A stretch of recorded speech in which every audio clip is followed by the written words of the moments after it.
Well, this week's Bushel Up, we're just going to continue on the same theme. Since we can't seem to buy rain, irrigation's still really the main focus. That's really what's kind of important out here, kind of taking the trump card over any insect or disease pressure we really see.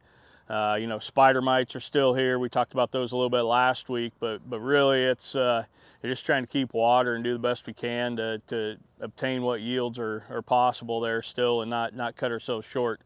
When we look at that, we're really still looking at a couple weeks. The bad part of not getting a good rain here in quite a while is we just don't have the subsoil. A lot of you guys, as I look at moisture probes, we're just living hand to mouth. We're that way here in Aurora. We've been drawing down out of the deeper depths, and we're just trying to keep the top going, and we just got to keep going here for a few more weeks.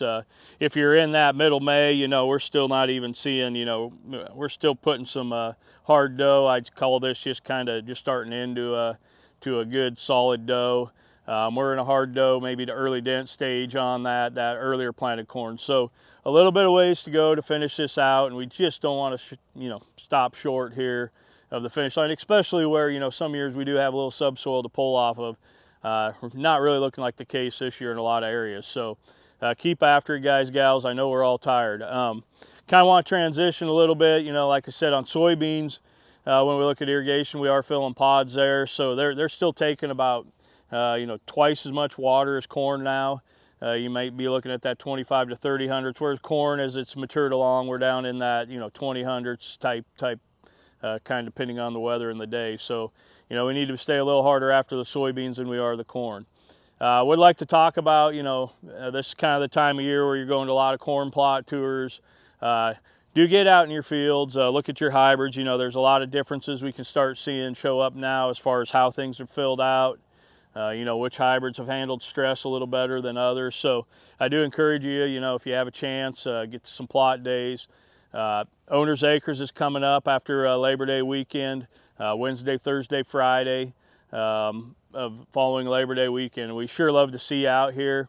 Again, the topics we're going to talk about, we're going to try to educate and not really talk about products as much as we want to talk about a process.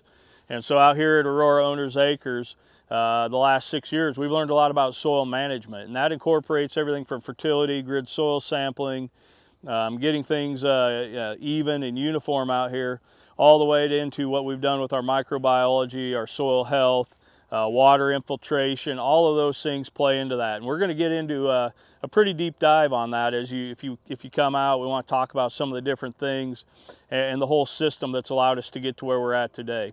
Then we'll follow that up with some information on just watering strategy, kind of what we've seen this year. It's been a definite test of irrigation strategy, and we've got some ideas there. And then finally, one of the things we switched up this year is highlighting some of the different crop protection companies, working with BASF, Bayer, Corteva, Syngenta. Weed management, herbicide programs have been a big topic. A lot of fields we've struggled to control weeds, so we want to go into that, talk about what worked, what didn't work with some of the different people that'll be attending from those companies.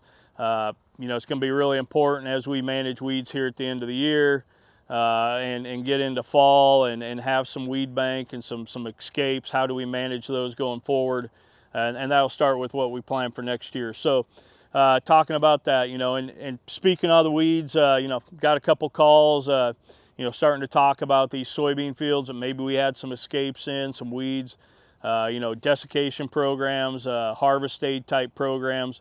We're still a few weeks away from that time window coming in, but sit down with us. We'll have some options for you, some different things we can do with ground rigs or airplane.